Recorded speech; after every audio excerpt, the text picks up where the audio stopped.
don't need to think about this very much because food is the one thing we all have in common. I mean, of course, it goes in and comes out as well. So we all do that too, regardless of whether you're 80 years old or 10 years old or whether you're a celebrity or whether you're not or whether you're a Prime Minister. We all eat, we all shit, we all die. And it's that process of death that actually regenerates. That's where our food comes from. Our food comes from the death of something. Compost is the only business where you turn death into life.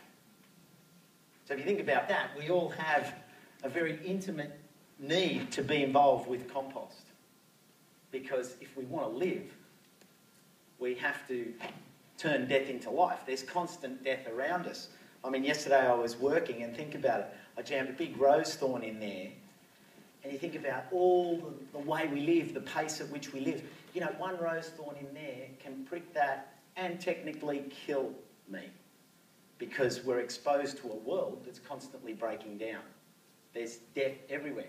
We have a paranoia about death. Death's not bad. When you think about death of things to make life, then it's all good. Plants live, they die, they produce. If you plant something and you don't water it, it's got a built-in system that says, oh shit, I'm going to die. So it goes to seed. It says, well, quick, let's propagate, because we're going to die. There's pestilence, there's Armageddon, it's all over. So I'm going to make seed. And look at this is seed. That's seed. That's off my street garden. Free. Nature did not go to business school. It provides you the seed free every year. You know, I can give you a packet of seeds like this, and that's it.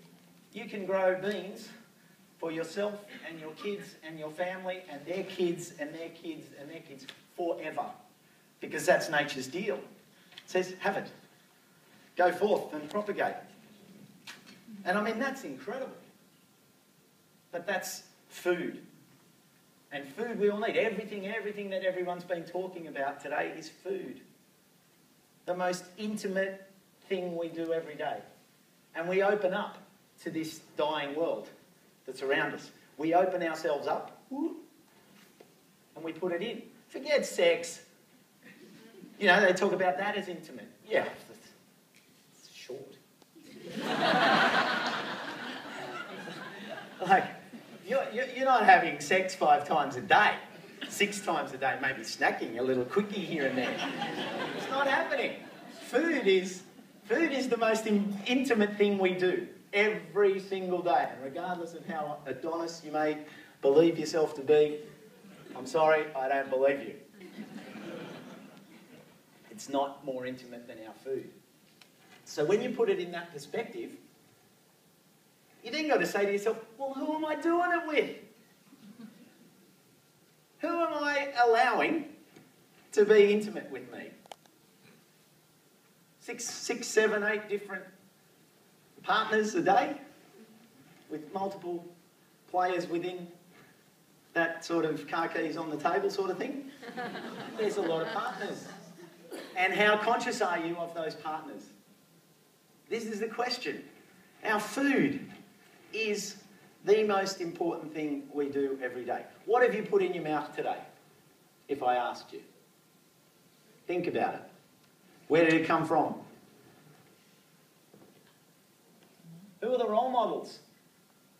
Who are the role models for your food? We have role models in all these other places of life, but what about our food? Our role models? Well, I hate to tell you, but sort of our role models have become industrial mega corporations. And they're producing product, not produce. One letter. Produce with an E, product with a T.